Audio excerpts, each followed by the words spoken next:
Life, Your Term show. Okay, we are recording with Marc Lafleur, and Marc is a great guest because he has so much to talk about. I feel like I just asked you your age, and I feel like I ask you that all the time because at the age of 34, I feel like you have so many different experiences. But let's just jump right in. Why are you in Austin so many months through the year? What's going on? Yeah, Austin's sick. Like Austin, in my opinion, so 34, second time founder, just somebody like I want to get after it. I want to make money. I want to build businesses. I want to meet cool people. I want to have fun. I want to be in a place where there's a lot of opportunity. And I think right now, Austin is the number one place in North America for that. Really? Number one place? Yeah. So we've been going there for the past 3 winters now. Who's we? Me and my wife. Okay. Yeah. And I think kind of like a really easy way to look at it is I think a lot of the sort of Silicon Valley, San Francisco sort of founder type have found their way to Austin. And I find a lot of the sort of New York finance type have found their way to Miami. So right now, when I'm talking to founders, they're all either in Austin or Miami. Those are kind of like the two places right now that seem to be this watering hole for talent. So you find you're networking in the right circles there where you're having good discussions that just kind of push you forward a little bit too, make you think out of the box a little bit.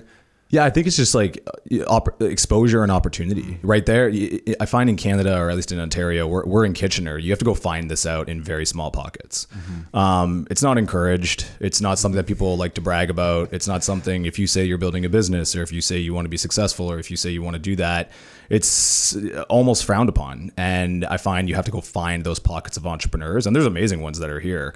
Whereas in Austin, it's everywhere. Like it's forced upon you. You'll be in the elevator. And the nice thing in Austin is people make eye contact. That's always a good one. When you go into the elevator, it's a weird thing if someone doesn't say like, hey, what's up? Whereas here I find that, everyone's kind of staring in the corner and there's no way to kind of communicate with one another. And when you go down there, everybody is working or doing something interesting. And maybe it's not just business, maybe it's health and fitness. But that's sort of kind of characterizes a lot of the Austin culture and community is people are either building businesses or working on projects, or they care deeply about their fitness. And there's often an overlap. So down there, no matter what you do, the entire culture is around that. You wake up and you're either prioritizing work or fitness. And then what ends up happening is in the afternoons, like let's say if you are going and doing something social, the people that you're meeting up with, the locations in which you're meeting up with them, the environment that you're in is just conducive to like sparking those types of conversations. Like I'll give you an example. Me and my wife will do nighttime work sessions. So we'll kind of work throughout the day and then, we'll do dinner and then we'll kind of like wrap things up, end of day emails, things that didn't get done throughout the day. And when you do that here, it's a chore, obviously. It's not like you're enjoying it, but it has to get done. So you do it. A small example in Austin is that what we'll do is we'll go to these sort of all night coffee shops. And we're not even getting coffee or anything, but they're just like these social settings that we'll show up to at like, 7:30, 8 o'clock.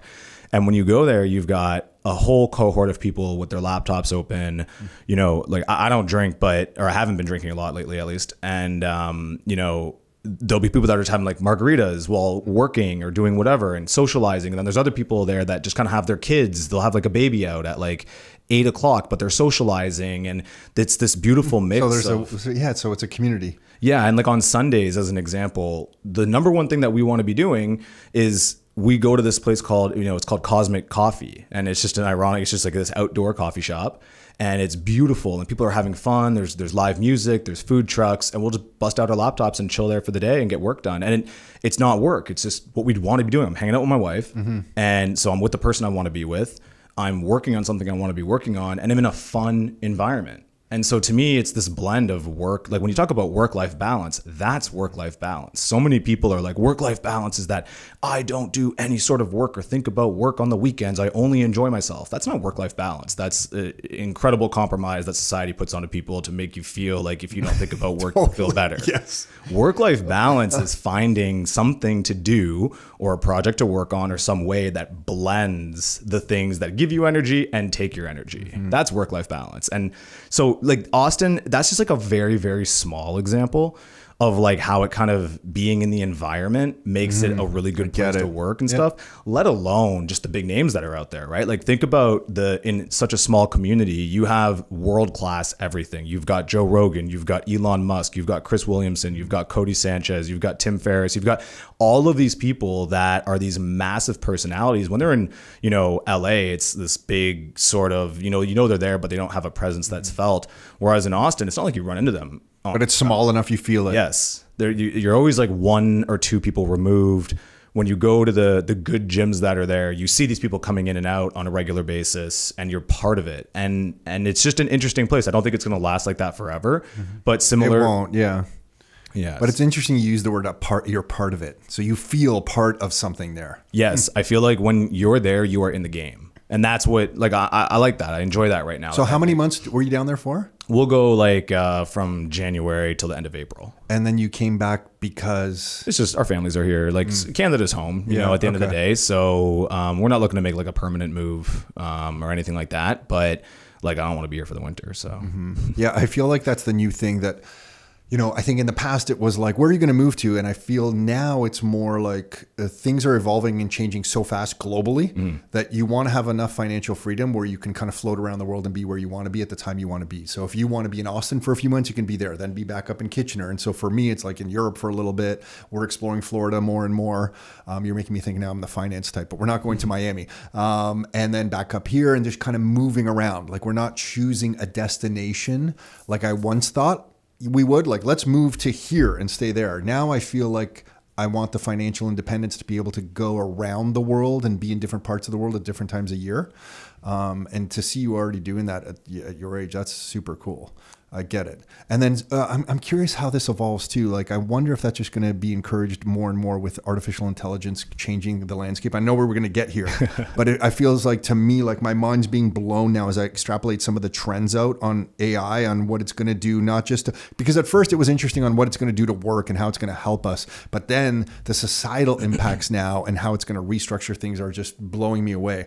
But where are you on the whole AI thing? Like, you're using it, developing with it. I know you were. What's the latest? Yeah, so you want to get into the AI? Yeah. Okay, awesome. All right, so there is so much, and I'm excited. I appreciate you having me on because every like year or so, I'll have something to say. Like every year or so, I feel like you go quiet for a little bit. I know you're always up to something. Oh yeah, because every once in a while I see the most random picture. I think this one was 2 years ago, but you and Lewis Hamilton together always stands out. Like I hadn't heard from you, and then someone sends me a picture of you and Lewis Hamilton like on talking about racing or whatever it is. But sorry, go on. Yeah, no, for sure. There's always something on the go, and it's funny now because I hear it a lot. Like, oh, and what have you been doing for a while? And I'm like, what do you think? We've just been like sitting around? Like, no, we've been cooking. There's been a lot going on, and I think that right now we've been building in AI for the past almost 2 years now, and I feel like it's a really after about that amount of time, I feel like we have a lot of perspective and opinion and just things to say about it. So I wanted to come on here because like there's so much to talk about, and like we can dive in from the top. So kind of like the idea of like AI and employment, like that is a huge part of the conversation. And I think right now, finally, it's at the point where there's been these whispers of, oh my God, like what's going to happen to people's jobs, and obviously, some of the stuff that we do is in the real estate space, one of the products that we have, and there's really this kind of big push of like, oh, AI is not going to replace anybody. AI is not going to replace anybody. Mm-hmm. And like, guys, like we got to just stop pretending like AI is going to replace a lot of people. And I think that that's actually not necessarily a bad thing. I think it just depends on the type of person you are. And I think that the shift has now happened. There's kind of been like whispers and rumors that this was going to happen. But now when you start seeing these giant companies that have kind of like started to okay it, you look at Microsoft doing, these reductions in workforce, like a RIF on massive profits and revenue. Yes, exactly. That's where things have started to change. And historically, when you see these layoffs, it's kind of like this air cover during a crisis. Okay, crisis happens, companies can do layoffs. And, it's funny because they always tend to then record great profits and it is what it is. But there's always been around some sort of crisis. And that's kind of been the defense. But now you are starting to see reductions in workforce on record revenues and record profits. So the shift has finally occurred. Which are going to make those profits in the short term, at least, even larger. Well, I think short term and long term. Yeah, they're not trying to do short. I just don't know. When I'm using Microsoft, I just don't know what AI startup that we don't even know yet comes and maybe makes Microsoft's going to be tough to unseat, but there's going to be a lot of challenges to some companies. But you're right, agreed. Yeah, I think the companies. I think there's definitely going to be a few companies we don't even know about yet that are obviously going to come up and have like a massive seat at the table. I think one that everybody's really excited about now because it's finally becoming a little bit more in the limelight is Scale AI, right? So for people who don't know, Meta. So Meta. I don't know Scale. So Scale is so Alexander Wang, great founder. This kid, he's like 24. And he's kind of been like the masked man behind AI for the past however many years. Scale AI is the company that most of these large companies, so OpenAI, Google, all of these guys, when they need to get their data to train their models, they'll go to Scale AI. A lot of them don't actually do it themselves. So Scale was focused on labeling of the data so that they could be used for training these models. And they've been well known behind the scenes for a long time, and it's almost kind of like this gatekeeping thing because they're really the only ones that kind of do it at a high level. And for people who are like, what is Scale? I've never heard about this. The easiest way to kind of just allow to follow along with this story is that, you'll hear podcasts and interviews, and the easiest comparison is that Alexander Wang, who is this kid, this MIT dropout, is like the Jensen of data. So what Jensen is to NVIDIA, and how they focus on the infrastructure and they kind of control the flow of chips and are essentially the gatekeeper in the space. Alexander Wang and Scale AI are doing on the data side for this AI training. Wow. So long story short, there are companies that people don't really know about yet that are going to start to come into the limelight a lot more as this AI narrative continues to unfold. But on the hiring front, really, this all kind of came about. Like, once again, I've been following this paradigm shift a lot because we're building business in AI. So understanding like actually, I feel like it's a challenging environment to build in. It's an exciting environment to build in as long as you're willing to move quick. Yeah. Like, I think the biggest and most important thing right now is that if you're looking to build with AI, there are two different ways to look at it. You're either the company who's trying to bolt AI onto what it currently exists, and you will fail. Or you are a company who is building AI first, so AI from the ground up. Like I'm not looking to just add a little generate button onto my existing software. I now understand that I can just go straight to the data and put some sort of model on top of that or into that, and maybe I don't need a quarter of the software or half of the software that I've been using. So this idea of building a lot lighter, if you go back to like the bare soup and nuts of whatever your business is. So building AI first. And there are a lot of companies who are going to bolt AI on top of it, and they'll be fine. Sure. But the opportunity now for companies that are starting from zero, I get very concerned when I see a company starting from zero. So let's say there's an inspired entrepreneur and they want to build a new business, and they're like, we want to be doing it with AI. And they are thinking very much of like, we're going to, build out some giant bulky system that has some AI integrated into it. And I'm like, you are using a old school business model and trying to use new school tech. So old school business models build out this big giant clunky thing and then use this new technology on top of it. That will fail. If you are starting today, you should just be thinking AI first. Like, how can you incorporate AI into a business to provide tremendous value? Like, really, at the end of the day, that's all you're trying to do with business. And you don't need to build out these giant, massive software infrastructures to make that happen. So for you to be building now, then you're coming at it from that vantage point where you're like, I'm not going to hire as many humans as I need. I'm just going to keep it light. I'm not going to bloat the software. I'm going to keep that light. I'm going to just be nimble with as little of everything as possible and use AI for what I can. Yeah. Can you give us like an example in maybe the real estate world, and you're using it just to make this a little bit more real for anyone listening? Well, I think, I'll give you a breakdown of like what we actually do. So it's kind of the starting point. So DB8 Labs is a prompt engineering firm that I started about a year and a half ago. Yeah, that's right. Yeah. Yeah. I actually did a talk at the University of Waterloo 2 years ago that aged really, really well. Awesome. Talking exactly about this, how it's like, hey, listen, like I think business is going to change dramatically, and kind of trying to make a few bets. I think my timing was off a little bit, but it's aged really well. So essentially DB8 Labs right now, what we do is we have two very specific verticals that we look to play with. And I think the biggest thing that people need to realize with AI is a giant spectrum, right? Because on one hand, you have like the big exciting things that are always in the headlines. You have things like training of foundational models. So the companies that are coming out here trying to build the most powerful AI. And then you have infrastructure, so chips, and then you have energy, and you have all of these types of things that are like at the cutting, bleeding edge of what's going on. And that's on the far end of the spectrum.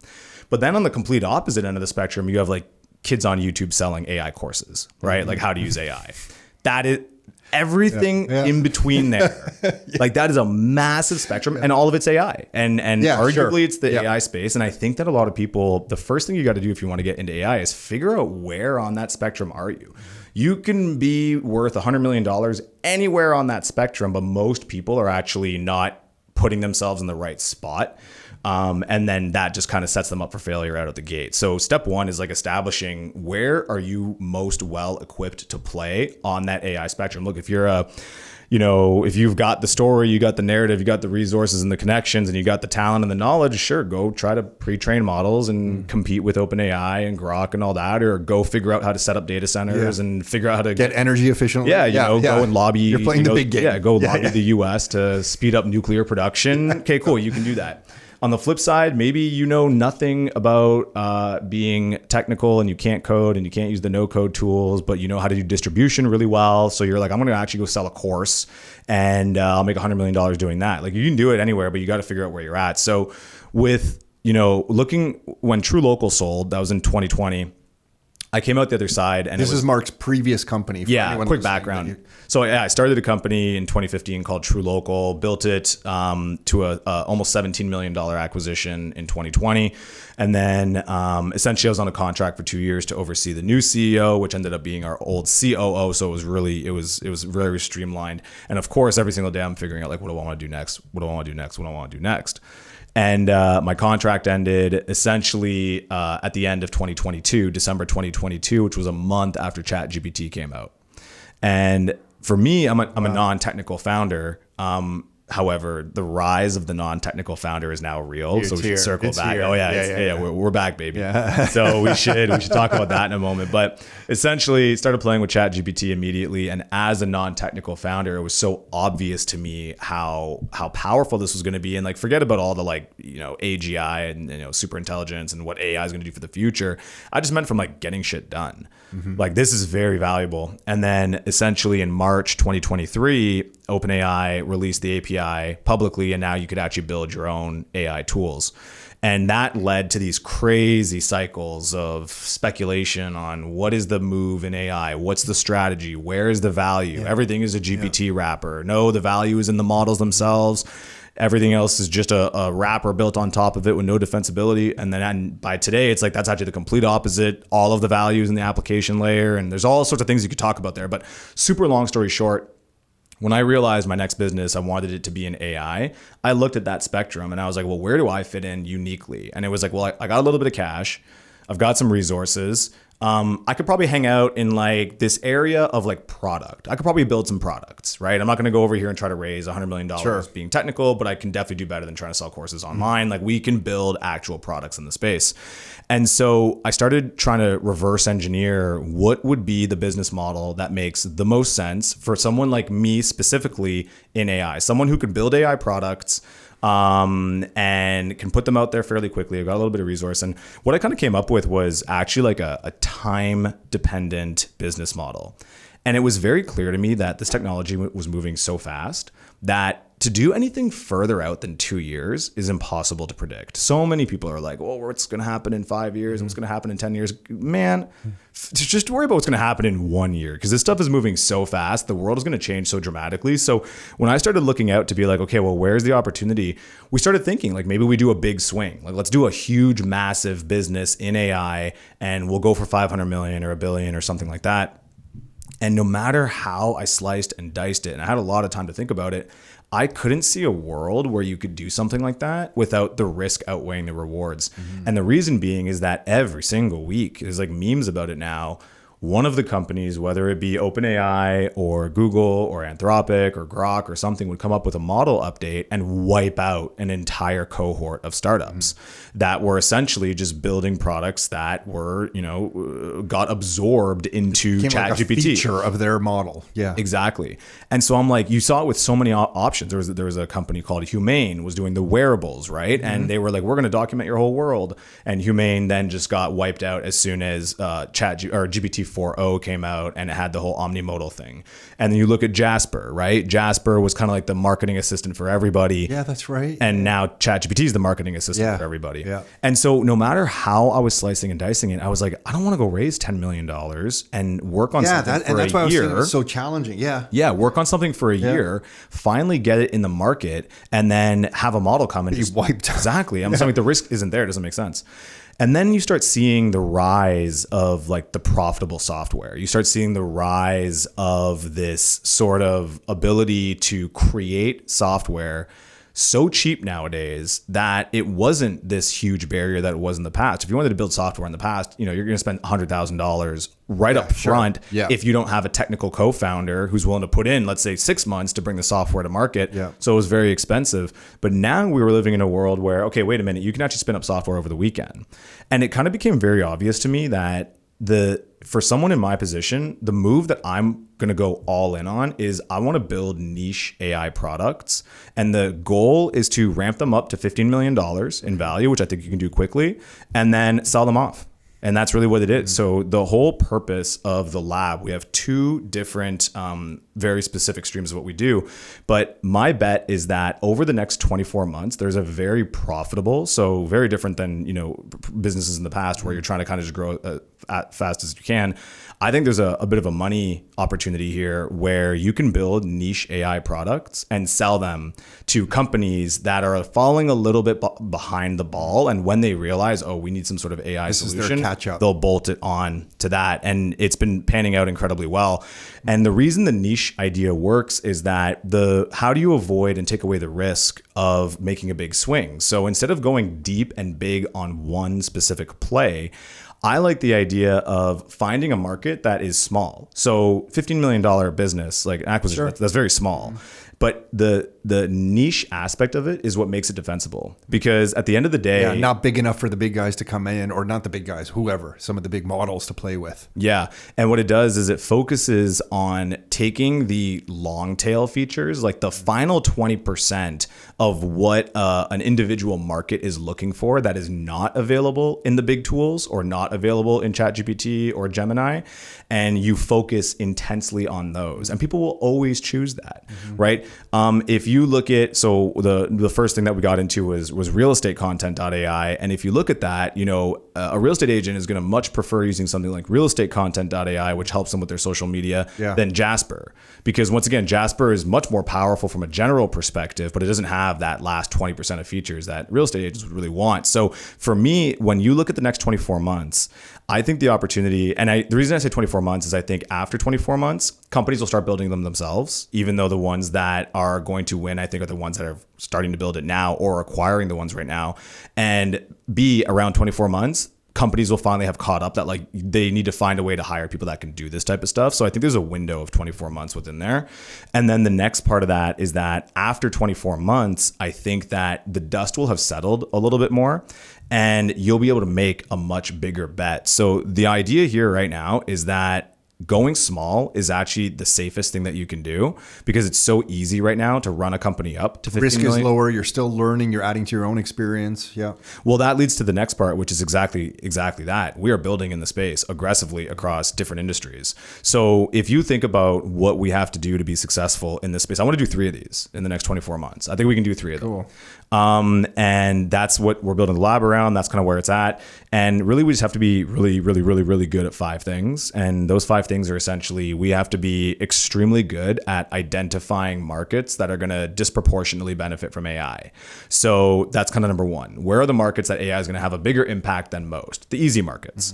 Then number 2 is we want to go in there and we want to find a very specific problem. We're not trying to build the AI of everything in whatever market it might be. Let people go ahead and, chop each other's heads off to try to figure that one out. We want to find the biggest pain point and we will be the best solution at that. So let's go in, identify the market, find a very specific niche problem.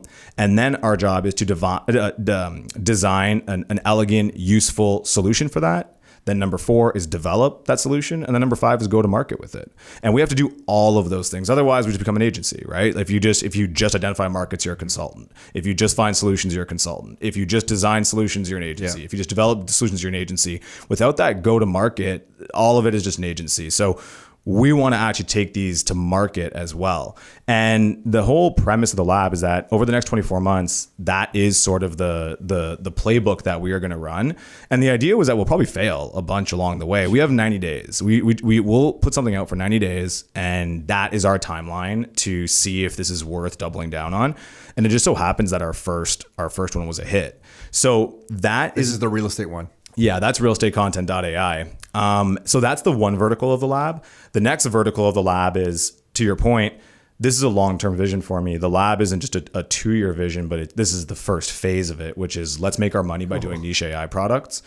I think after the 24 months is done, like I was saying, we will start to see more of what the landscape looks like. Yeah. You can start to make bigger bets again, because now you actually can think a few more years out, just once again, because the dust has settled. Even if we just sell one of these businesses, which all are actually turning out to be cash cows, now we can fund a huge project, the big one, let's say, in 2 years. If we do now say that, hey, listen, we can start to see and predict, we've been building product in this space. We know what people want. We've built up the expertise. Like, we're not just speculators on the sidelines. We've been doing a lot of these different things in a lot of different a lot of different spaces. We understand what these models can and can't do, and how businesses and industries want to be using AI, and then also how to build AI first businesses. Hey, shit, I think we're really well positioned to take a big swing. Well, now I don't have to go to VCs to raise a bunch of money. It's like we've sold one or two of these, and the other few are cash cows. We can fund it ourselves. So a big part of it is getting really that experience of working with AI. So what has naturally evolved out of that as well is that now we have businesses reaching out all the time being like, hey, like, what can you like help us with AI? So what kind of business is reaching out to you? Yeah. So we honestly, everything across the board. So financial services, we have education. We had some company. An existing business has been running for 10 or 20 years, just saying, hey, we need some AI. Can you help us out? That kind of thing. I'll give you an example. Super weird. A company that is doing like, I want to say like high tens millions in snowplow contracting. Okay. So they do this in the US, and they're trying to find a way to say, hey, listen, we have all this data, and we just want to predict, essentially be able to predict where the demand is going to come from a little bit more. We have weather data, and we also have, the routes and employee staffing and all this type of stuff. And they just wanted to figure out how AI could help benefit them. So what we would do in a scenario like that is we'll kind of come in and we'll just do like a full audit and say, hey, listen, okay, first of all, can we help you or can we not help you? Because a lot of the times it's just like, hey, this isn't a fit. But then there's a lot of times where it's like, look, there's some really low hanging fruit here. And if you were to implement some of these AI systems, this could, either increase your revenue or decrease your cost by not having to worry about hiring an additional 5 or 6 people. So it's really on a case by case basis. And for us, we would rather work with just like 5 big clients and come and have a meaningful impact. So once again, to be super clear, the one vertical of the lab is that we build and develop our own products. Those businesses that are within the lab have their own CEOs. So my job actually is recruitment. I got to find young rock star founders that are able to run companies. They'll get equity in these businesses. They've got to go build their teams, all that. We incubate it within the lab, and then it goes off to the running. And then this other vertical is the services side, where we'll kind of look at these businesses and say, like, other businesses, people that are reaching out, or right now, voice, I'll give you an example, is just really, really hot. And I think a lot of people are underestimating what voice can currently do. So that's an easy one. Agreed, because I've been playing more just with just with AI as it is with my voice, and like having full out discussions as I drive with AI, arguing with it and debating on certain topics like you're speaking to someone else. But sorry, keep going. Well, no, I think one of the best on ramps into AI for people who are still on the fence is use voice. So like literally go to ChatGPT and just use advanced voice mode. And I ask it for like a 2-minute summary on a book. I'm like, give me a 2-minute summary on this book as I'm walking my dog. It gives me the 2-minute summary. Then I ask questions about that 2-minute summary, and then I start arguing with it about what it's telling me where I think it's wrong, and then it tells me what it thinks. It's amazing. Yeah, the best thing you can do is like tell it to act like you and be hypercritical of yourself. Totally. And just be like, all I want you to do is argue with me on everything I say. And it's actually like really good. Like it's really good to kind of check yourself. So that's a really interesting one too. So that's the lab in a nutshell. And when I think about what we've been able to do, why I'm like, it's been a year and we've learned a lot, is now that we've actually, like, this isn't speculation. Like a year ago we were speculating this is a good idea, but now it's working. Like now we're actually doing it, and it's quite successful. The exciting thing to talk about now is like what we've been learning. So like what it's been like to hire people, right? When you know that it's like, I want to keep the team small. I expect everybody to be able to somehow do at minimum high level prompting.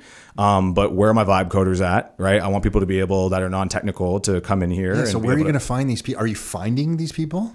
I think that because I feel like right now we're all self-taught. Like I'm just learning my own I'm setting up projects in ChatGPT, teaching this particular project what I want it to think and how I want it to act and engage with it. I haven't even made my way to Cursor or any of the app development AI stuff yet. So I feel like there's going to be it must just be people who are curious and self-taught at this point. Yeah, well, like such a great thing. So right now, I'll give you a really interesting perspective, and this kind of ties back into like the future of employment and what's going on.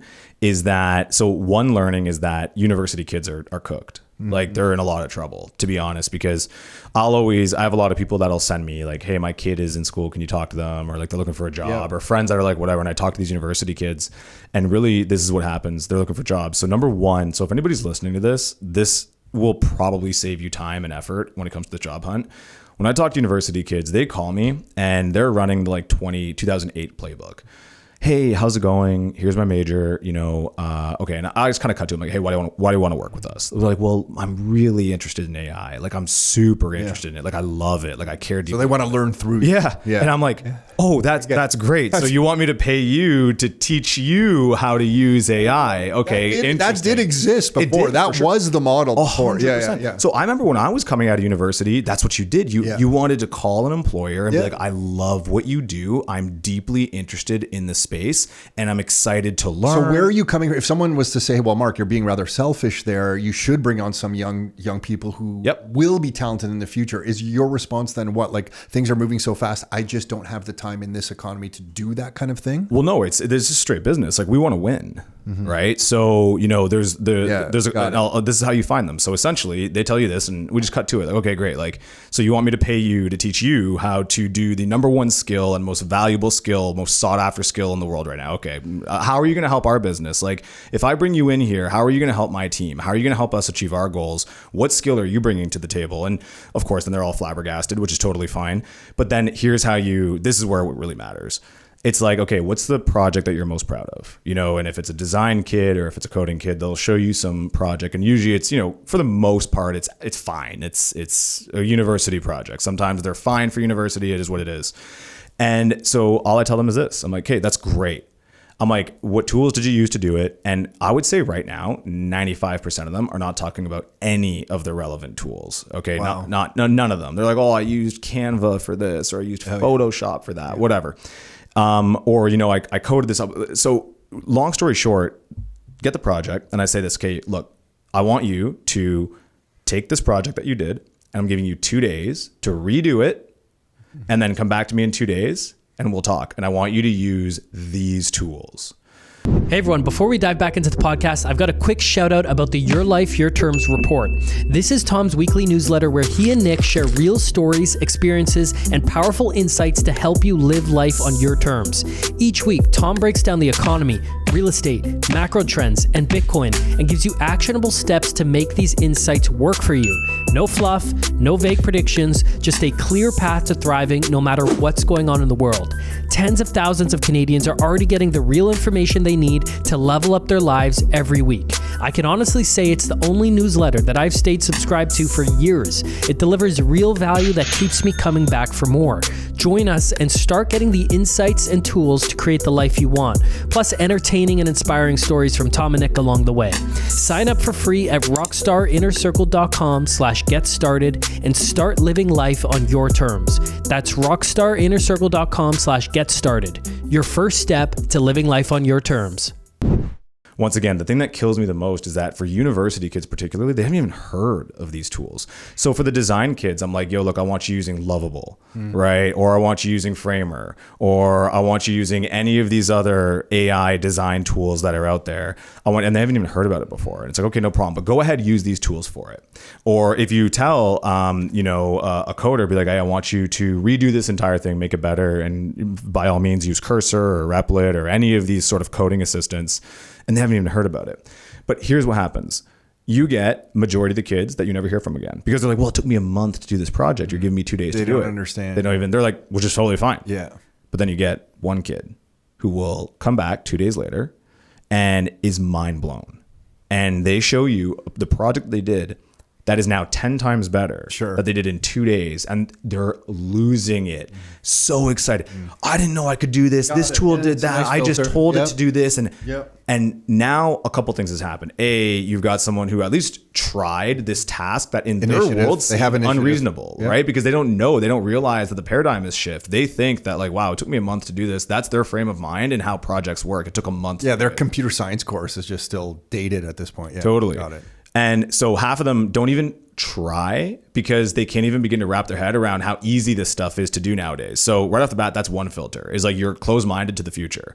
Then number two is you were resourceful enough to figure out the tool and competent and capable enough to redo your project now better using that tool.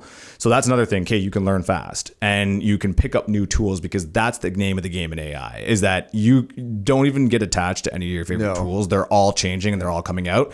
The best people in AI are like tool agnostic. It's like, we will use whatever tool makes sense at the time. And even if I don't know how to do it, I saw a YouTube video on how I can do it better with that tool, or my favorite Instagram influencer told me to try this and I'm going to try it. And now I'm going to implement that into my workflow. So I like seeing that when, you know, somebody can adapt to new tools.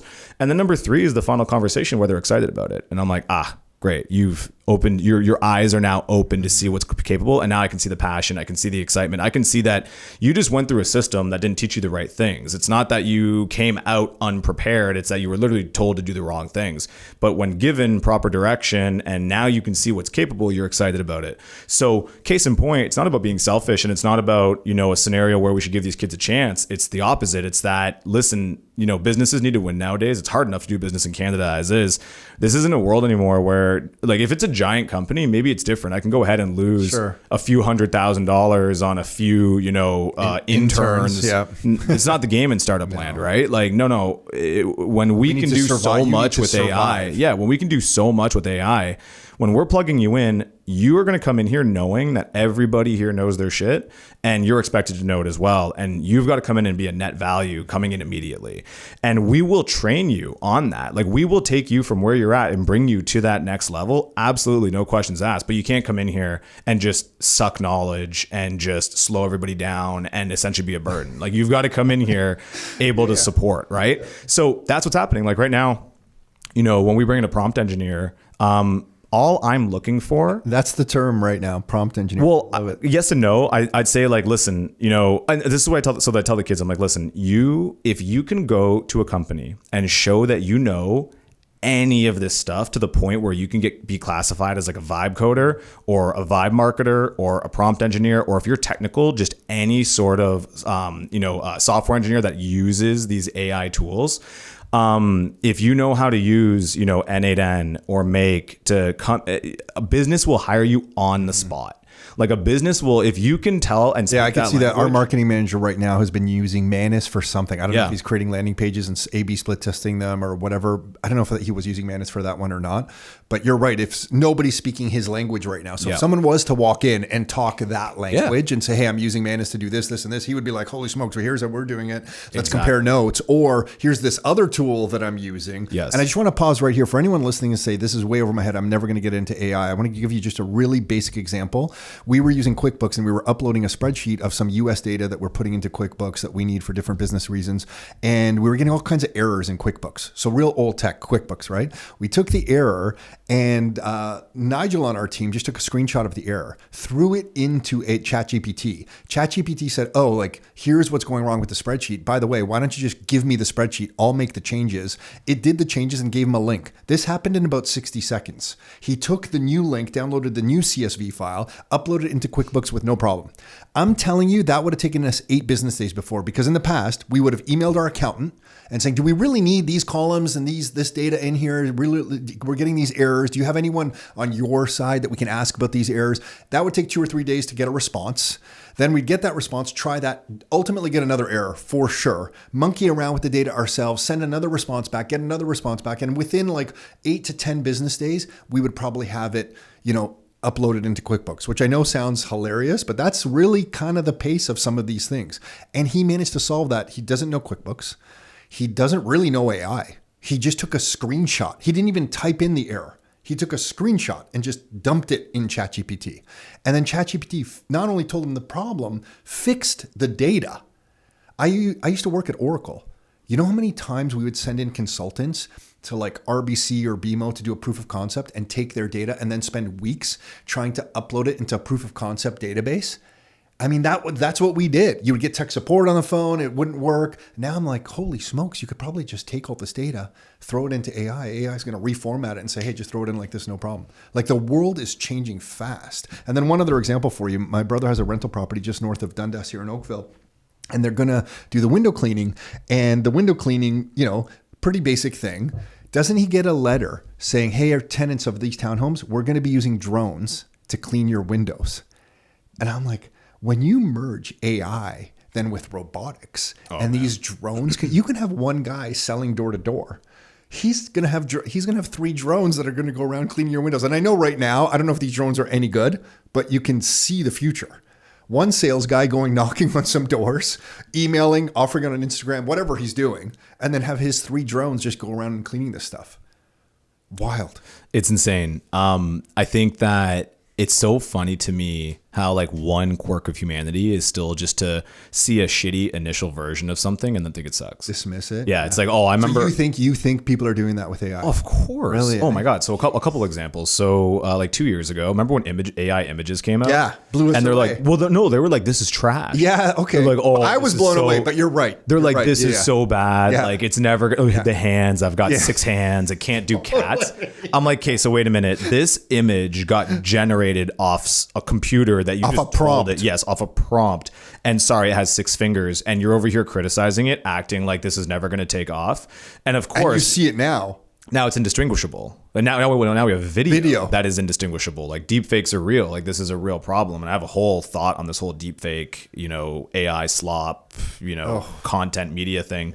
But that's, one example. Voice is another example. You can go. Yeah. So what are you thinking about voice? Oh, voice is really cool. So I think that so one thing that we've learned. So once again, the things I get excited talking about are like, what have we been learning by doing this? Because I think it's maybe applicable to people, entrepreneurs. So one of the biggest things that people struggle with AI and how to implement it into their businesses is that they still have this expectation that AI should do all of their work for them. Essentially, they're lazy. Like they think that I have this task, and if AI doesn't do it from start to finish, it's not worth doing. Which is comical to me because if you ask any busy person, exactly. If you ask any person who's busy, it's like if you could give me 5% of my time back, I'm happy, right? So right off the bat, we've been very accepting of that, where there is a lot of things in that you can start to automate, or a lot of things that you can look to offload to AI within your business so that you can free up time to do more important tasks, like go out and get sales or whatever it looks like. But it won't do it from start to finish without, a human in the loop or human intervention or any of that type of stuff. So really it does like 50% of the work for you at like production scale, like literally 50% of the work is done. We get super excited about that. Whereas a lot of people are still like, oh, I couldn't get it to do the entire thing. It's not worth the time. So voice is a good example of that. So right now, a lot of businesses, so first of all, voice is fantastic. And I'm not talking about... It really is. Yeah. But it's blowing me away. Yeah. So I guess we can break voice into a couple categories. So if you look at voice as, you can look at advanced voice features within these chat systems. That's like you interacting with it and it being able to just speak back to you. That's one thing. But voice at the actual, use case level where people are using voice to do sales or book appointments or customer service, things like that. It's actually quite good. A year ago, I wouldn't have said that. And that's kind of how fast this stuff is changing. But very similarly, I think a lot of people are knocking it down because they're looking for it to do everything. Got it. Yeah. And a perfect example is we're scoping all these different projects. Like a bunch of them come in. Some are a good fit, some aren't. And one example is like, so clinics, medical clinics. And, you'll get a request and it's like, hey, we want it to field calls. So all the calls are fielded by this AI agent. And we want it to be able to book appointments, pull up patient data, confirm appointments. Yeah. We want it to handle transactions. Do it all. Yeah. And then we want it to also be able to answer medical questions and all this type of stuff. And the The answer to that is a hard no. Like, I do not think that that is a good use of voice AI right now, specifically because of that bottom bucket, which is we want it to kind of act as like a consultant, a medical consultant.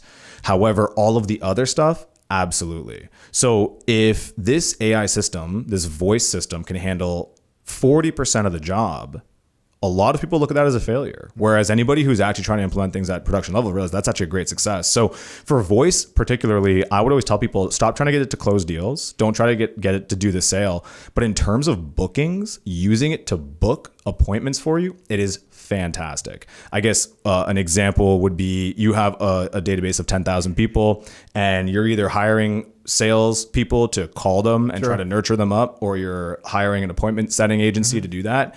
You can just click one button and have every single one of those people get dialed immediately and have a very, very realistic voice agent that can have a very strong conversation about whatever you're having, with the guardrails of as soon as it gets asked something that is like unhinged or a little bit out of the wagon, you just funnel it back down to like, that's a great question. I would love to connect you with somebody. So the whole purpose of it is to set the appointment, not close the deal. And too many people are coming in here trying to get it to close the deal. So I guess like kind of like that's looking wild. Yeah. And it does it really well. And I think so many people here are trying to be like, well, I heard someone the other day, it's like, well, you know, the older generation isn't as receptive to AI voices. I'm like, yeah, but that's because that's not a technology thing. That's a human strategy thing. You shouldn't try to trick people into saying that this thing is AI, that this thing is a human.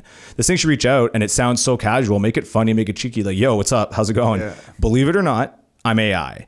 So-and-so told me to call you. As long as it's good, no one cares. No, as long as it's good and transparent. Yeah. And like, to be honest, like people are interested. We've actually found that like, if you come out and say that it's AI, and once again, the voices are so natural. It's the thing. It's hard to kind of show. They are so good. People should just go look and like the voices can sound like this. Like they can have a great conversation where it sounds great and you kind of want to hear it.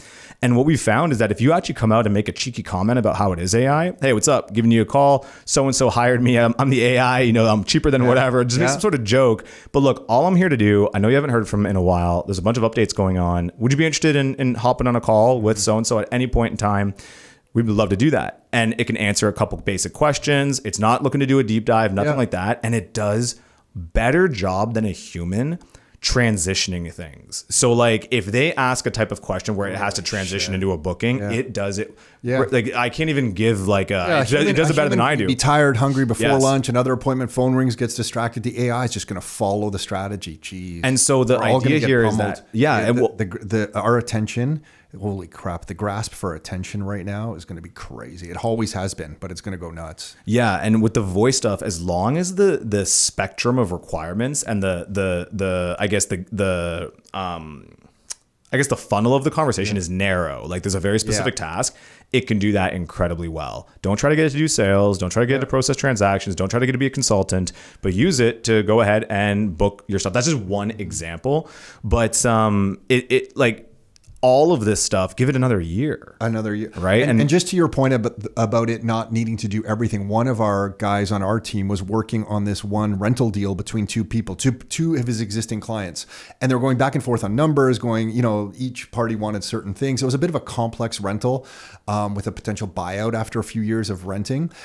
Before he gets on a drive in his car to London, Ontario from Oakville, he throws it up in ChatGPT to, I think it was like the email chain or something. He throws it up and said, hey, can you just condense this down? We're going to be talking to both parties tonight. Just summarize where everyone's at. Not only does it do the summary, it puts it into a presentation form. Mm-hmm. So it took everything, analyzed it, gave him the pros and cons to each party, and then put it in a presentation. So that by the time he arrived in London, he wasn't even home yet, didn't even need it till later tonight. Yeah. He was like, holy shit, I have the presentation I can use to present the information. So it didn't do everything, but it did so much. Like that saved him hours. As another example, one agent sends him about 15 documents for a new tenant, a credit bureau that was like 8 pages long and kind of complicated, employment history, a bunch of other things. He doesn't have the time. He throws it all up with permission into ChatGPT. ChatGPT reads through all the documents, says, here's the risk factors on this profile of this tenant. Ask these questions for clarity before you proceed.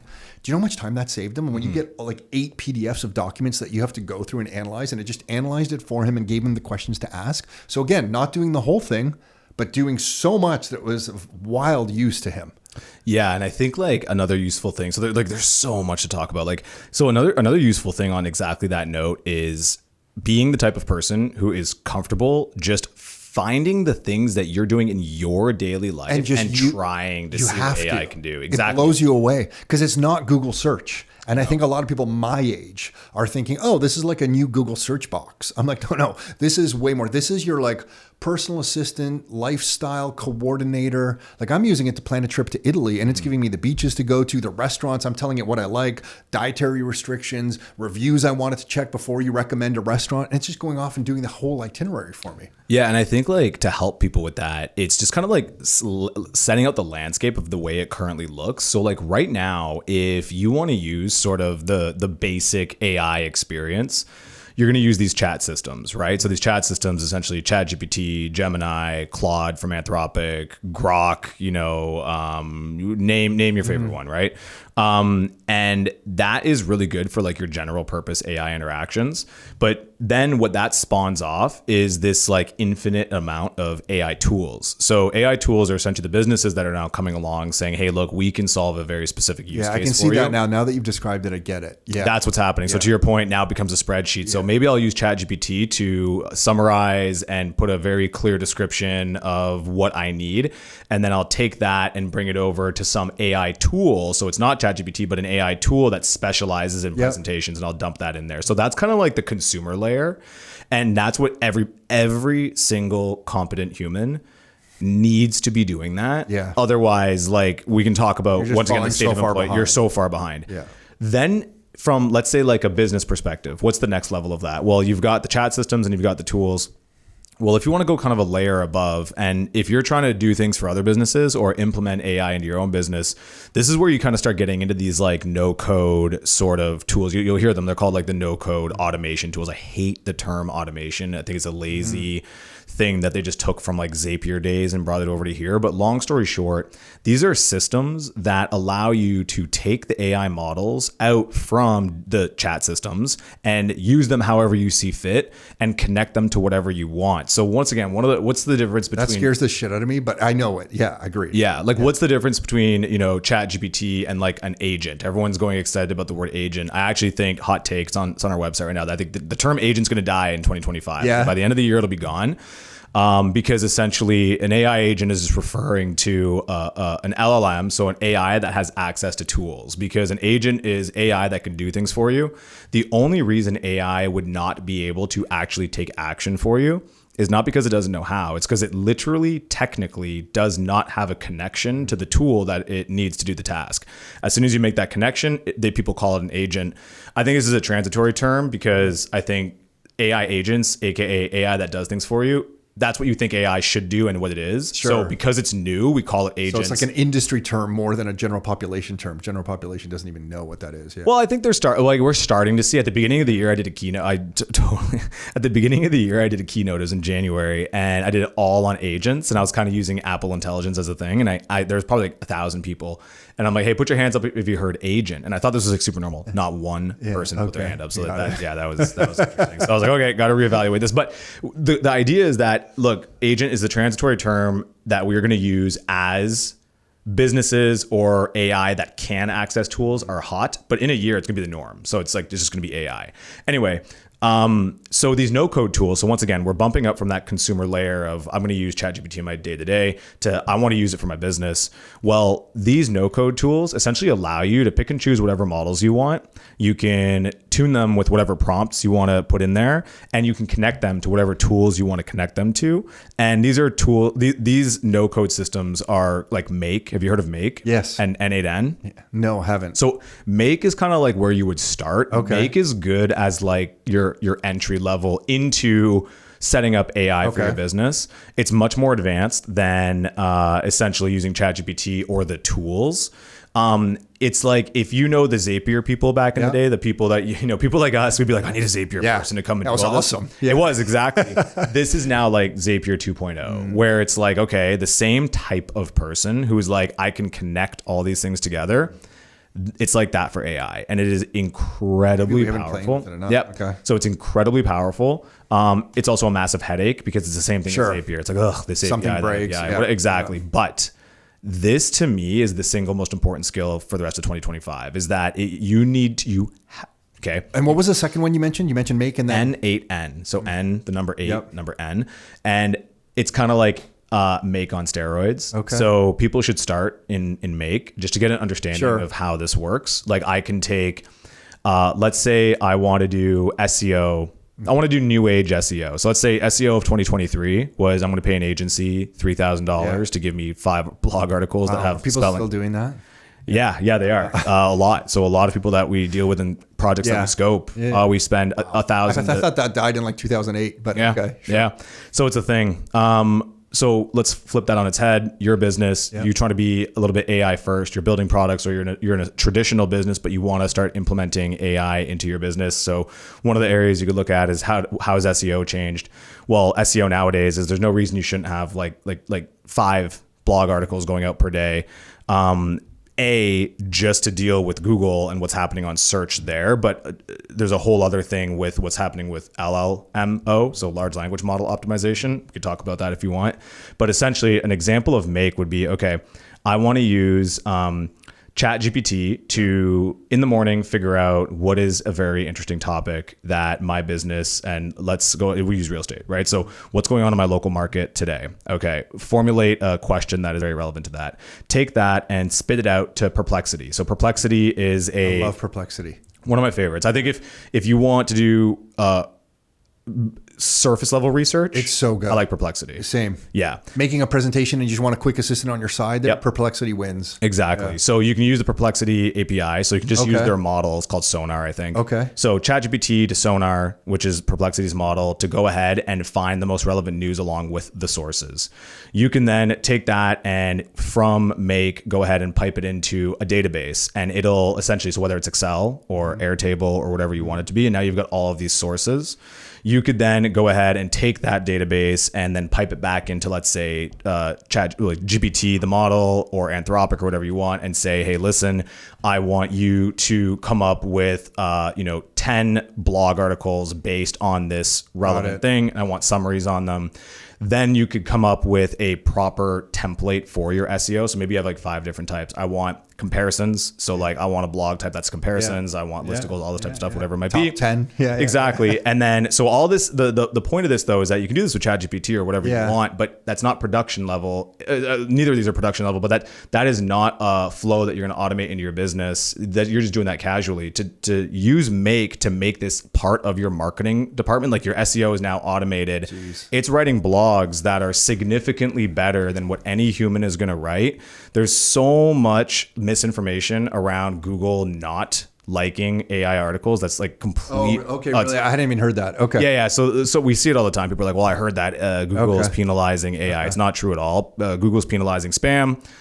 As they always have. AI is not spam. So as long as AI, and they have it right up, developer.google.com, you can see what they talk about with it. So no, keep pumping out your articles, and this can happen on a daily basis.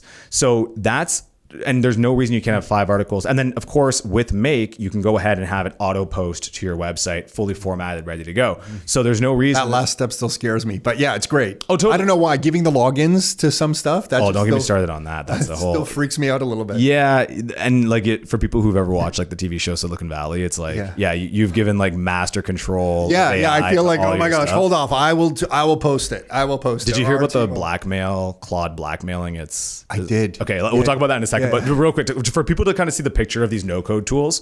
So essentially, this is something you can implement into your business that, first of all, could have been a $3,000 agency that you're now doing. And you don't need many skills to do that. No. Well, just outlining the workflow. Well, yeah. Well, someone who's, okay, so this goes back to the hiring thing. Yeah. So I'll wrap up just this. So you go through that process, and now you're pumping out your articles every day. And look, okay, even if you are nervous about it, no problem.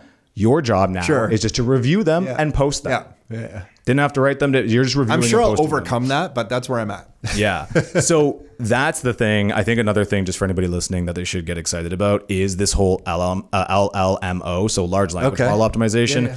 Look, like search is being completely demolished by these chat systems. So instead of focusing, I was literally talking to a business and going off about how they want to prioritize SEO. And I'm like, hey, look, you can do SEO. Once again, just set up a system like this. It's basic. But really what you should be doing is making your website as easily readable as possible for these large language models, because what happens is when they go ahead and crawl and scrape, and then they get pumped, that data gets pumped into the next model, they are going to skip over ones that are hard to read. And still to this day, websites are written in a way that is great for humans, not great for large language models. Got it. So your whole SEO strategy really should be LLMO, where you're optimizing your website to be scraped and read by these large language models. And one thing right now that we've seen results on, and I've actually heard a few people talk about it, but that's this kind of like, that's like when people talk about SEO, it's kind of like your technical SEO. Make sure your website is optimized for speed and keywords and whatever. Now it's more like, make sure that your website has .llm files and all this type of stuff in it. Anyway, not to get super technical and bore people, but one thing that is interesting is that, so the conversation is that if you use the paid versions of these chat systems, they're not training on your data. You know, whether you believe it or not, I believe it, it's fine. The free ones though are different. So all these articles that you're posting, take them and then have it automatically pumped in to sign out of ChatGPT or Claude, and have all those articles pumped in to ChatGPT and Claude, and have conversations with yourself about your blog articles because they train on that data. So now you are taking your service and your blogs and pumping it back in there. Yes. And now you are going to have a higher probability of showing up in search on large language models. So the same way when SEO came out, it was like this like black box of like what's happening. This is one of the things. And I'm not an SEO guy at all. No. It's just, this is like an example of how business is changing. Yeah. So, okay. So that's one thing. So that's just like an example of Make and how you can use it, and how people are going from just the chat systems and the tools to now Make and things like N8N to like optimize their businesses. Now, circling back to this whole hiring situation, you said all you got to do, it's not hard. It's not rocket science. You just got to sit there and do it. That is the single greatest skill required right now by anybody getting into AI, is understanding that the strategy is actually the easy part.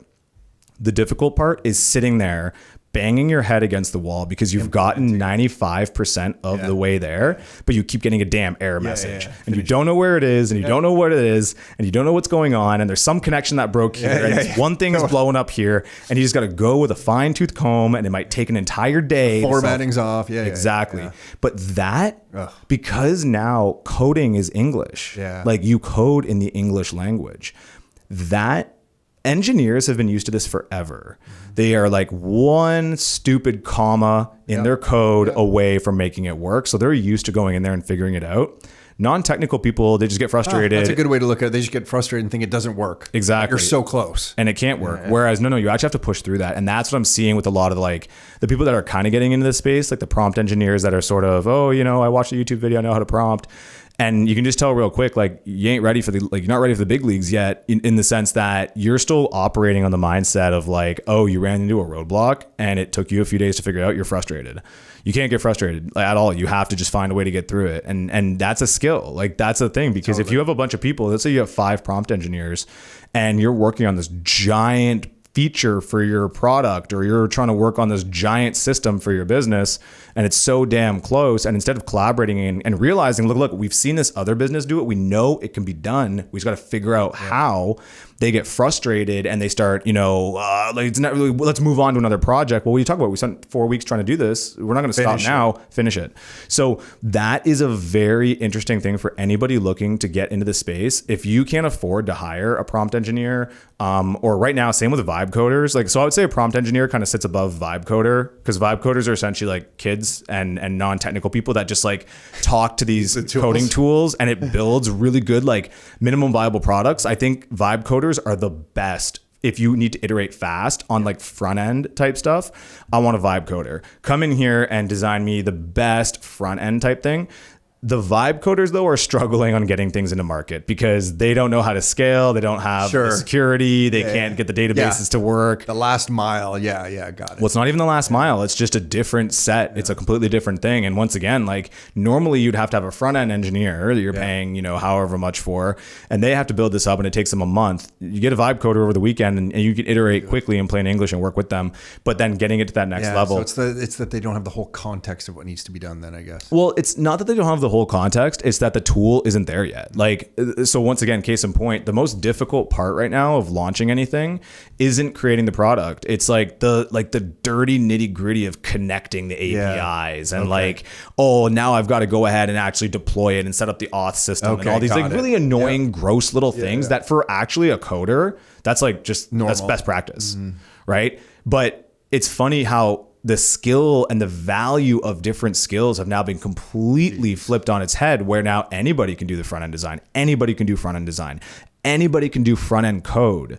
And now that's taking a lot of value away from software engineers, and they're getting freaked out, which is our because you went to school for those credentials to say you are a software engineer, and now there's a tool that just says, oh, you know what, I'm going to do a lot of that stuff just like this. But that should make you a way better software engineer. Totally. So my whole thing on this is like people. So I'm like, yo, if you're a software engineer who's been studying this for like 10 years, you can move faster. Yeah, and you're threatened because a kid in their basement who has access to the same tools you do could do your job better. Yeah. I mean, you're cooked. Yeah. I mean, like that's not an industry screwing you over thing. That's you are now not seeing how great what took you a week to do, you can now do in an hour, which makes you a super coder. Or if you're worried that there is a kid who has no technical training in this, using the same tools that you are, go find the other tools that they're not using, because there's guaranteed some tool out there that is more advanced and more sophisticated that you can take advantage of. An example, you want to slap any vibe coder in the face, just get a software engineer to use Cursor, right? Like, and now it's just the kind of this game. So when you're building a business though, think about it. So from the founder perspective, or as you're looking to build these things out, these are like the new roles that are starting to emerge. And it's more like, you know, with the lab, like I want one super solid, super business minded, lead engineer, CTO type who is like, has the technical skills. They are the one who at the end of the day are going to provide the direction. They're the one who are going to allow and unblock that final 90%. They're the one with the product and the technical vision. But underneath that, I want a lot of vibe coders.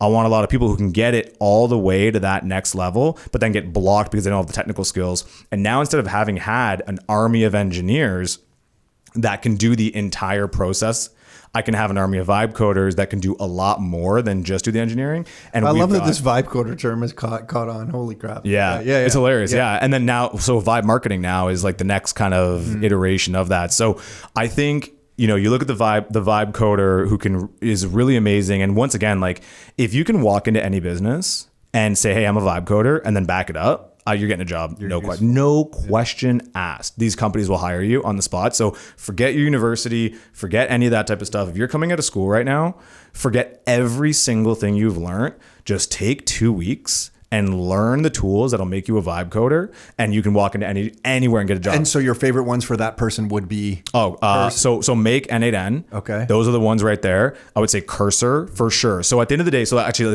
this kind of wraps all this up. So essentially, if you look at a scenario where you've got the chat systems as sort of like your personal use, and then there are tools that do the specific things. And then in terms of like business system implementation, how you can manipulate and use the models to do interesting things, bolt different models together to get more interesting use cases, then you will use Make and N8N. And then sort of like the final boss battle is essentially using a coding assistant. So now you don't need these no code tools or anything. You can just use something like Cursor or Replit or whatever you want, and it will code for you. The only thing there is you still have to have a knowledge of code. Sure. You have to know what you want to do, but then it will do it for you. And that's like sort of the final boss battle. So once again, like, and there are people that are creating entire businesses around just doing this type of stuff and implementing it, right? So I get excited because I like applying this stuff within our own businesses, because then once again, my vision for the lab is never to exceed 10 people. I think we can do all of the things that we want to accomplish with 10 people max. So that's kind of the idea there. So yeah, I think like right now what's happening, and you know, back to the vibe marketing or vibe coding, now you've got vibe marketing, because as soon as, you know, ChatGPT released GPT-4o with image, that changed the game for marketers, because it's the exact same thing. Now you have a scenario where people used to have to use Photoshop. What do people do? They use Fiverr, they use Upwork, they either hire a designer, they use an agency. Those are the options right there, right? Well, now, and what do those people do? Those people then all act as an extension of the shot calling marketer within that business. I have a vision. I want you to bring it to life. Well, guess what? All those people are now obsolete, because if that person in your company knows how to use the AI tools, they can. Well, now I can also tell that person, say, hey, my favorite marketers are Alex Hermosi, Yes. or for an older gentleman like that, we really like Dan S. Kennedy. Go do everything that Dan S. Kennedy would do here, or Alex Hermosi would do. So now the AI is going to use best practices from some of your favorite marketers, and not just best practices, some principles from these guys, and then use all these tools to make it all happen. Yeah. It's crazy. And I'll give you don't even need to hire some of the best like this is what's blowing my mind, is that if you feed some of the AI, some of the best marketers in the world, their information on what they would do in business for marketing, you could have the best marketing consultant ever in the form of AI sitting right next to you for your business. No longer do you have to do what Nick and I did, was fly around the US and consult with them for like $8,000 a day or $10,000 or attend a conference $2,500. Your AI can learn all this stuff. It's insane. Yeah. And the best piece of advice for that person. So, cause like exactly what you just said. And then people are going to hear this and be like, I'm going to go do it.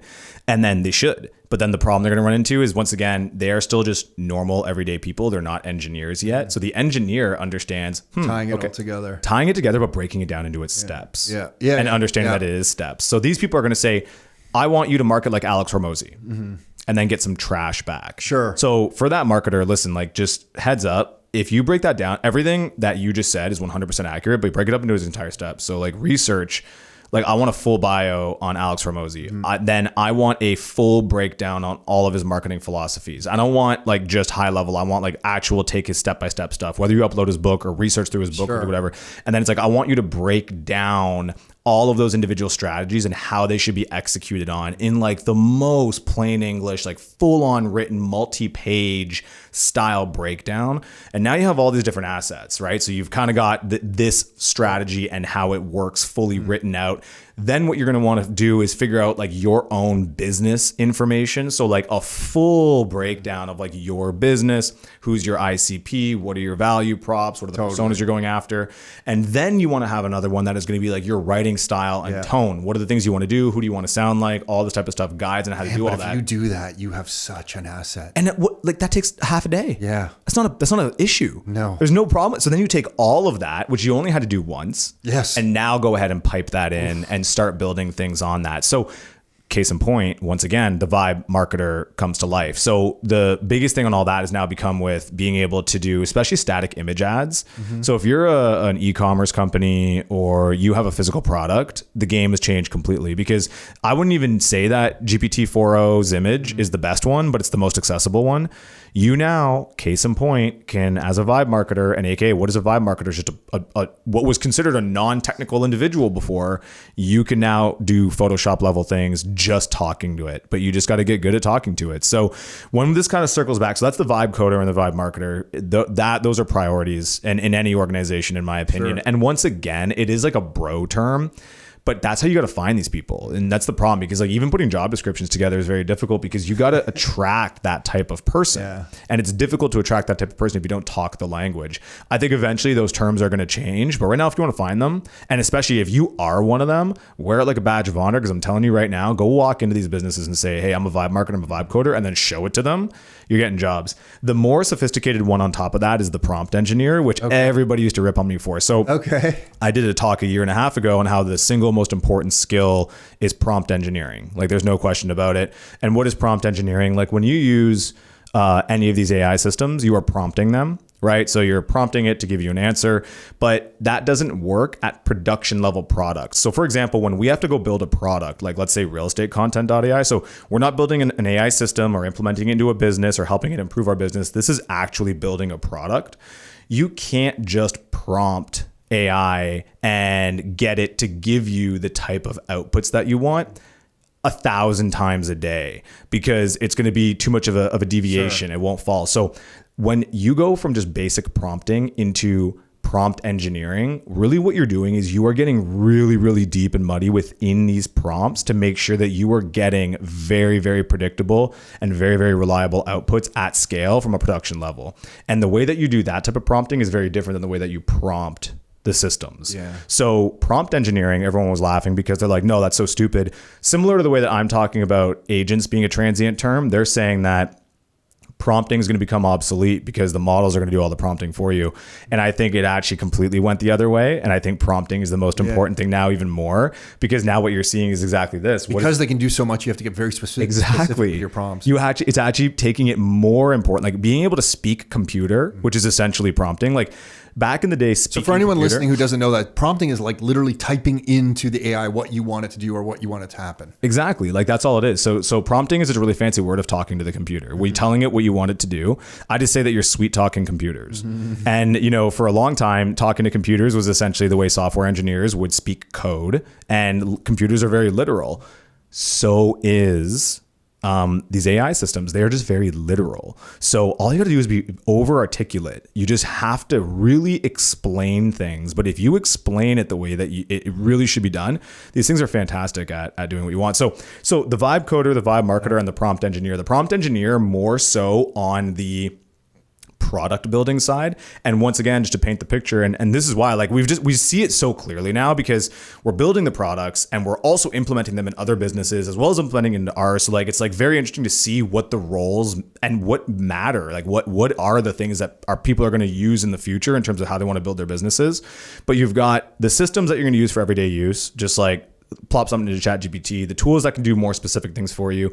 You've got Make and N8N, that is like these no code systems that allow you without coding to bolt together different models and tools.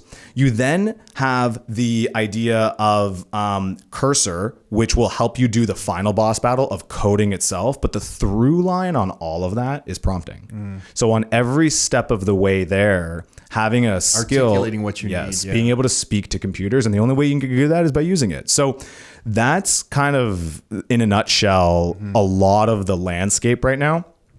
Thanks for sharing that. I want to back you up 1 second now, just with your perspective. I'm curious. There's this one guy I really like the first couple chapters of this book he wrote, The Great Harvest. Adam Livingston's his name. He broke it out and said, listen, during the Industrial Revolution, what it did in the Industrial Revolution is we took muscle and bone and we replaced it with machine. And you can see what happened over the last 150 years or whatever it's been, like it, and especially in that era over 20, 30, 40 years, it really just turned society upside down. People came from the agricultural based economy and came into the cities and developed the cities and factories and the whole bit. And then through the next 100 years, what we had is people credentializing their unique cognitive ability as their uniqueness. Muscle and bone was replaced by machine. But now, hey, I went to this university. I got this degree. This is my credential. I'm a computer programmer. I'm a doctor. I'm whatever. I'm unique. Pay me for my uniqueness. And what we're doing now with AI is we're taking those credentials and basically digitizing them, because someone I know put in their DNA and their blood work into AI, and they got a report back saying, here's the supplements you should take based on this clinical study. Here's what you should do here. And it's referencing all these clinical studies. They didn't care that the AI was not a doctor, because they felt the information coming back was so well referenced and so thorough that they were fine accepting the answer from the doctor. So what we've done is we took the credentials of a doctor, put it into the computer, digitized it, and we're going through a revolution, in my opinion, just as the Industrial Revolution threw society upside down. We're going through that now with cognition or credentials or your mental uniqueness, putting it all into the computer and saying it's a commodity now. Deal with it, economy, deal with it, jobs. And the next 5 years, so you brought us kind of like to the current state. And I'm seeing like the next 5 years is it's like and I think that's where we're all just like stepping back going, what the hell, what comes next? So when I say all that, I'm just curious, like what comes to mind for you? Yeah, man. I think, look, like so many people are up in arms about all these type of things. I think we're going to go much more into a meritocracy because we've essentially now, who are the people that are the most pissed? The ones that had to work really, really, really, really hard for a credential. Yeah. Not necessarily based on their skills or their knowledge. It's like, hey, I put 10 years in. And the credential might be from 40 years ago and they don't know 1 ounce of new information. Exactly. How many bad doctors are there? Right? Like how many bad teachers there are good ones too. So just to be clear, I'm going on that. Yeah, for sure. And but like look, like we can be honest, like most doctors are great. Like I'm not taking away from that. But there are a lot of bad ones. There's a lot of bad ones too, right? There's a curve, there's a bell curve, right? There's a lot of really, really good ones. Then there's the mid pack. Then there's ones that just don't really care. Teachers, every founders, entrepreneurs, everything across the board. Okay. And what's happening right now is now essentially with AI, everybody has access to more knowledge than any of those professions. Lawyers, same thing through this AI. The only thing is the AI doesn't have the credential. right? So people are really freaking out, being like, well, wait a minute, why did I put so much time in to get this credential when all of this knowledge is now democratized? But isn't that good for society overall? At the end of the day, now everybody can get access to this. Some people, it's cost prohibitive to go see a doctor. Yeah. Some people, it's cost prohibitive to get a lawyer. And what are you paying for? You're paying for the credential. Now, listen, you are paying for the credential, AKA use ChatGPT and get misdiagnosed. Well, you probably shouldn't. Absolutely. Absolutely. Pay for the credential. Exactly. So I think that's where a lot more of this is going to go. And it's just going to rejig things. But I think we go back to this idea where now everybody is on an even playing field. Everyone has access to AI. So we're going to go into this meritocracy where it's like, listen, I think the people that are going to suffer the most are people who in general just don't tend to lean in on things. Right now, if you don't lean in life, like in general, like if you're not the type of person who's like, damn, if I just had an opportunity, because there's a lot of have it right now. So many people, it's so true. Like they're like, I just need a shot. Like I am so special. I have the skill. I have the talent. I can make it, but I genuinely can't get a shot, either because of where I was born or because of the way that I look or because of any of that. And it's true. We don't have that opportunity. Okay. And they have to work 10 times harder and maybe they never get that opportunity.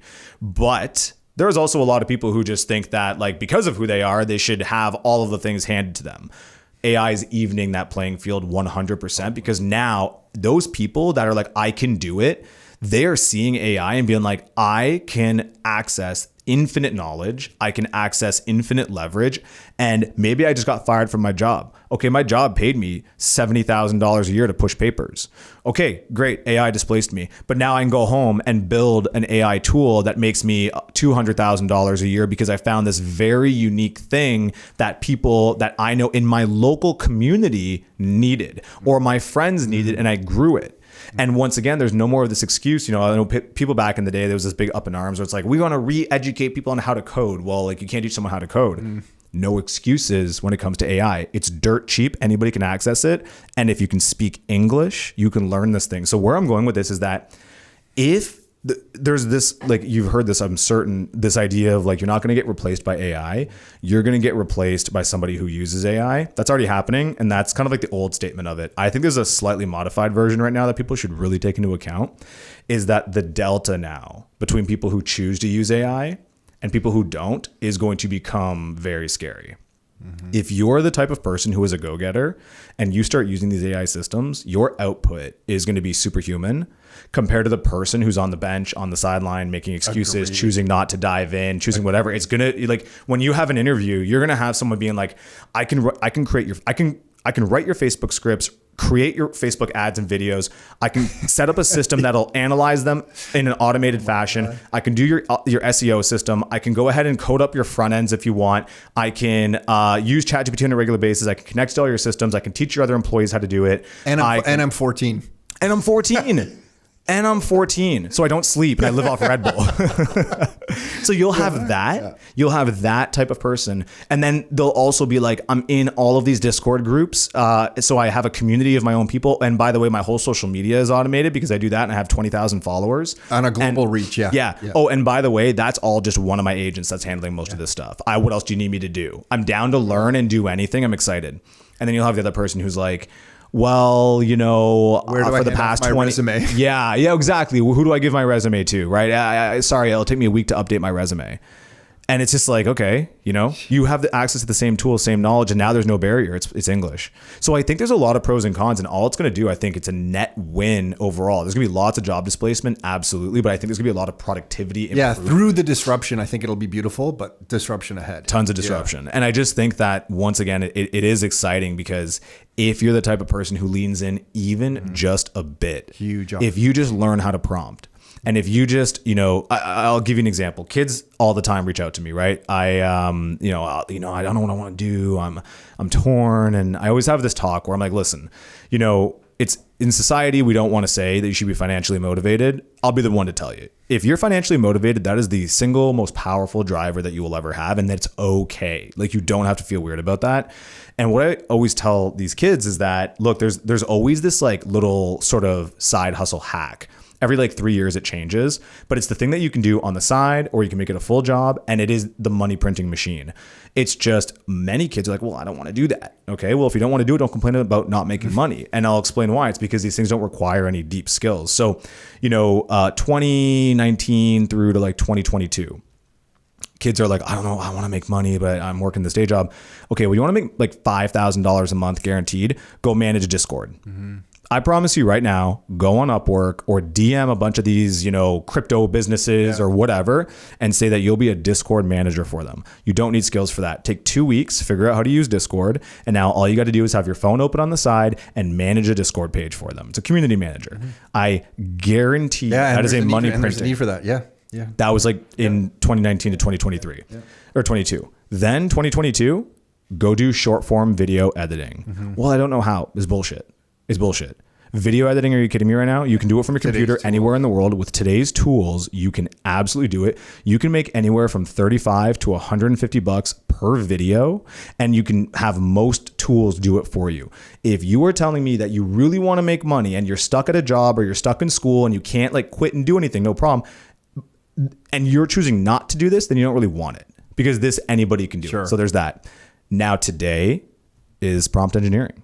It's learning Make and N8N. If you're a kid or you're young and you want to make money right now, you should go learn how to do these, because businesses are, I don't actually think the wave has hit yet. I think it's still early.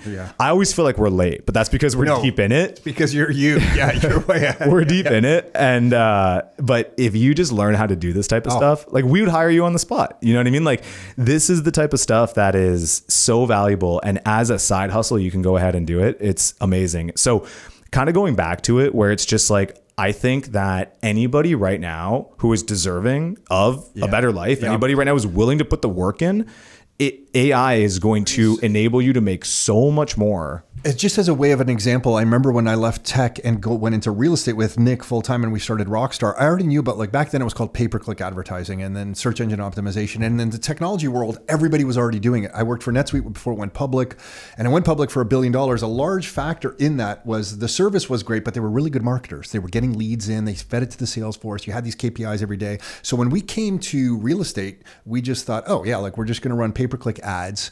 We're going to have landing pages. We're going to get leads. And we got so good at getting leads that we just grew. We were just like two brothers with real estate licenses, but our tech knowledge, which was kind of basic, I guess we were like the vibe marketers of like 2007, 2008. Like we just knew this basic stuff, took it to an industry where nobody was doing it. Like people were still running like bus ads and bench ads, and we were just killing it on the lead flow, so much so that we had to start growing the team. Like we never recruited. In the real estate industry, it's all about recruitment usually. We never recruited. We were just like, we have so much business. Can you please come work with us? And some of our own clients, when we mentioned, I don't even think we mentioned it, they kind of got that, they just showed up saying, hey, I like what you guys are doing.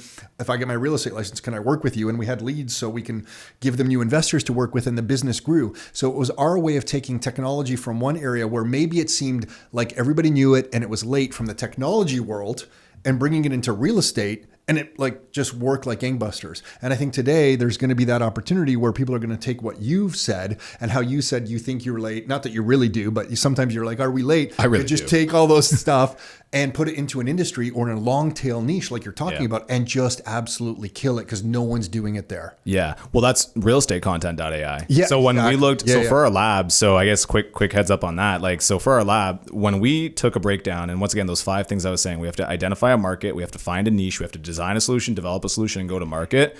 The number one overwhelming thing was real estate. And we're industry agnostic. Like I'm not from the real estate space, but I know startups and business, and once again, any business nowadays, and still could easily spend so much time talking about like how business is changing just from the perspective of like the product is not becoming as valuable as talking to users, as distribution and all these things. But long story short, it was very clear that real estate was going to benefit disproportionately from AI. More so than other industries, specifically because of how far behind they are. That's really the biggest thing. So that was one of the biggest reasons that if people in real estate just adopted AI today, the jump from where they are to where they would be is the biggest. Then within there, we actually interviewed 200 agents. And when we looked and said, hey, listen, what is the thing you hate doing the most? The thing that came up the most was social media. It's like, okay, well, this is easy. Totally. So then it was, let's design a solution for this. Like what would the answer to this be? And it's an AI automated content calendar. And when we went to develop it, we realized, okay, well, who is this really for? And what we realized is that you think you want to build it for the agents that are killing it on social media. That actually wasn't the case, because AI content's fantastic. But if you're building, if you're like the type of person who loves being on camera and you already have your marketing team and your curating what you need, you're already killing it. And to be quite honest, you're already spending a bunch of money on it. And that's a very small amount of real estate agents. Totally. And so we realized, wait a minute, hold on. That's not what's the point of developing a product for them? Smart observation. We want to develop for the 90%, and the 90% hate social media. And they despise anything. Yeah. So we realized that we can make it a whole lot cheaper, because it's going to be a lot easier. Our whole thing is we want to make social media easy for real estate agents who hate social media. And then boom, realestatecontent.ai was born. And that was a year and maybe good for you. I remember when you were launching it. Good for you. Yeah, we were just getting around to get it going. And now, like, it'll do $1 million this year. Like, it's a whole ass business. And once again, there's an amazing team. I'm really, once again, my job. Realestatecontent.ai? Yeah, realestatecontent.ai. And so my whole job is interesting. So my thing with the lab, like, I've got a 10-year vision on the lab. And really, we want to, like I was saying, we want to build these niche products, and we're also going in and implementing these AI systems. But at the end of the day, I got to find the best team possible. Yeah. Like, my job is recruitment. Like, my job is putting together the best. I can see the desire. I love. You are doing it already. That's what I want to be doing. Yeah. So realestatecontent.ai, we found this great kid, race car driver. His name's Kyle Rainieri, just full of piss and vinegar. Like, was going to be a successful founder no matter what.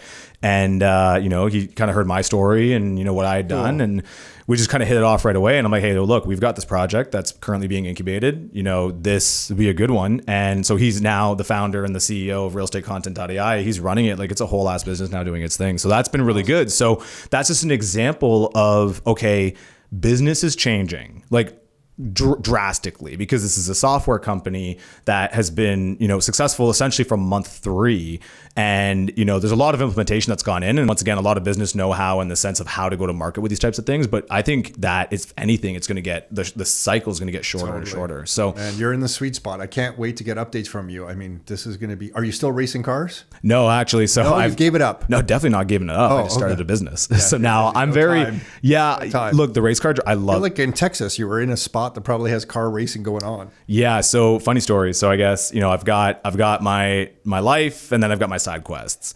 And I think that's, if anything, if anybody wants any inspiration to go build and sell a company, it's so that you can have side quests. Yeah. I like to obsess over business. I'm 34. I'm sure one day that I'll reprioritize my life around other things. But right now, like, I like chasing stuff. I want to go big. It's fun for me. Yeah. The thing that selling True Local has allowed me to do is I can usually have one side quest on the go at any given time. And when I was still at True Local, that was racing motorsport, right? So I did 18 semi-pro races, 4 professional races in the Mercedes, got to do the panel with Lewis Hamilton. Yeah. But then when it came time to, okay, I'm like, I'm going to start my next business. It's like racing. I love it. But it's like full time. Like, if you want to do it well, at least because I'm so far behind, like, I had to commit so hard to it. Yeah, that's right. Yeah. Yeah. Like, I started driving when I was 30. I forgot. That's right. So like, I'm trying to get out there. I had to I had to take an hour in the morning on the sim. I had to go to the track like every week. I had to take an hour at night on the sim. Like, it was a whole thing. So for me to do it well, it's a full time thing. So I'm like, okay, you know what? I think every time I sell a company, after that, I might do a year of racing. It's kind of like the way I treat myself. But in the meantime, I've hung up the motorsport wheel for ultra marathons now. So now like, it's my new addiction. Yeah. Holy smokes. So can you tell everyone what an ultra marathon is? Yeah. So essentially, like, what I've got coming up right now is at the end of August, I'm doing a 100-mile ultra marathon. So it's in France. So it's called UTMB Mont Blanc. And we essentially run 100 miles. It's like 170 kilometers around Mont Blanc through France, Italy, and Switzerland. It's all one go. It's all straight. You're crazy. And I mean that as a compliment. Yeah. Oh, shit. It's funny because, of course, big elevation changes on that? 10,000 meters. Oh my. So it's like that's the craziest part is the climbs. Like, it's massive. The whole elevation. Why can't I say? It's 10,000 meters. Yeah, meters. Yeah. So like so right now, like most of my training is actually on the Stairmaster. I do like the majority of my training. Like I'll do like an hour and 15 minutes every morning on the Stairmaster. Because you're trying to build that muscle movement. Yeah, I'm trying to build that muscle movement, but also it's injury prevention. Like I think my engine's okay. Like quite honestly, like I want to qualify. Okay, so right now, the first half of the year for me is training to race marathons. I want to qualify for Boston. So it's like a 2:49 marathon. Like it's really fast. So first half of the year, I'm doing that. I'm at a 3:05 right now. So I've still got a ways to go. I think I'm probably about a year and a half away, from being able to qualify for Boston. But then my second half of the year is ultra marathon training. And the big transition there is that the engine requirements for an ultra marathon, so like my cardio, my heart, all that is much less in my opinion than it is to run a marathon, like to race a marathon. Sure. But the ultra marathon requirements are injury prevention. Mm-hmm. As long as I can avoid getting injured, so Achilles, knees, hips, calves, shin splints, if I can just avoid that, then I'll be fine. So right now the training and doing the stairs is a great way to get cardio, but also the stairs like softer on everything. Well, it's softer, but it also strengthens the shit out of everything. Does it? Yeah, for sure. Absolutely. Yeah, absolutely. Okay. Because I'm putting on a little bit more weight. So my knees are getting a little bit stronger. My ankles are getting a little bit stronger. My calves and quads are getting a little bit stronger by doing the stairs. And then now in the evenings, I'll do, like on Monday, I do single leg. My only strength stuff is single leg right now. So Monday's single leg strength day, walking lunges, Bulgarian split squat. That's literally, yeah. So walking lunges, Bulgarian split squats. I do a ball hamstring curl. I'll do single leg quad extension, single leg press, single leg calf raises. This is all gross. It's a whole thing. So Mondays we do that. Wednesdays mobility. So literally just working on my hips, working essentially hips, knees. Thursdays, plyo and iso. So like plyometrics to strengthen my Achilles and then isometrics to do the same. And really that's all focused on just trying to make sure that I can avoid any sort of like injury issues on kilometer, like 150. Yeah. Wow. So that's kind of the gist of it, right now. And like I said, it's just like it's the thing that I get to do. It's the 3 hours a day that I can spend not thinking about business, and I just get to kind of like obsess over knowing you as I don't know you super well, but we know each other enough now. I don't know how that mind shuts off. But yeah, I mean, like I wouldn't say. I think it's more like where I get to do a lot of thinking. I listen to a lot of podcasts. I do a lot of thinking, but it's kind of where I can just like use a different muscle, let's say. Throughout the day, it's always putting out fires, answering questions, thinking about how to get ahead. It's nice every once in a while to like tune in with your body and just like do the same level. And doing what you're doing gives you such confidence in all other areas of life. Not that you lack confidence by any means, but you do those kinds of things. It does transition over to other areas of life. Like you can just do it. I just know for myself from going to the gym, you're like, holy shit, I didn't know I could do that. And it just gives you confidence throughout all areas of life. So, well, I think like the only reason I do any of the things I do is because I do these things. Ironically, they're a self-fulfilling prophecy, right? Agreed. So like 100%.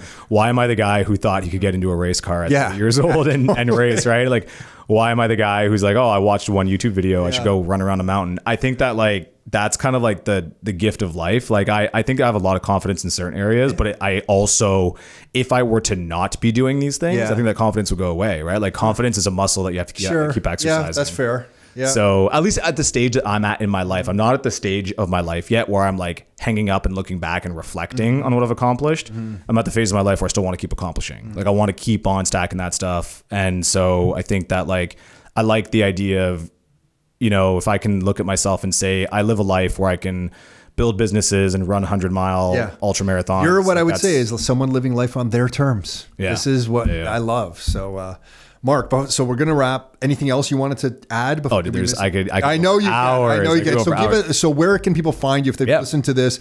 Realestatecontent.ai is one place, but is there a generic place you're sending people? Yeah, for sure. I mean, I guess, if you're in the real estate space and you need help with social media and you hate social media, definitely check out realestatecontent.ai. That's there for you. Just AI conversations in general. You can just follow me on Instagram. It's darkmark_. That's right. And then my lab is called DB8 Labs. So the letter D, the letter B, the number 8.com. And yeah, happy to chat with anybody about anything AI related. There's so much to talk about if we're hiring aggressively. So if you are a vibe coder, if you are a vibe marketer, you just if gave you the are a blueprint prompt how to engineer. impress yeah. you. So we'll see. Yeah, exactly. Right. So, yeah, man, no, I love coming here. I thank you love for these this. conversations. Yeah, it's Mark, great. thank I you. still have the book that you'd given me, the Bitcoin book, and I still go over it. So Good. yeah, of course. I'm glad I was able to give you something. For sure.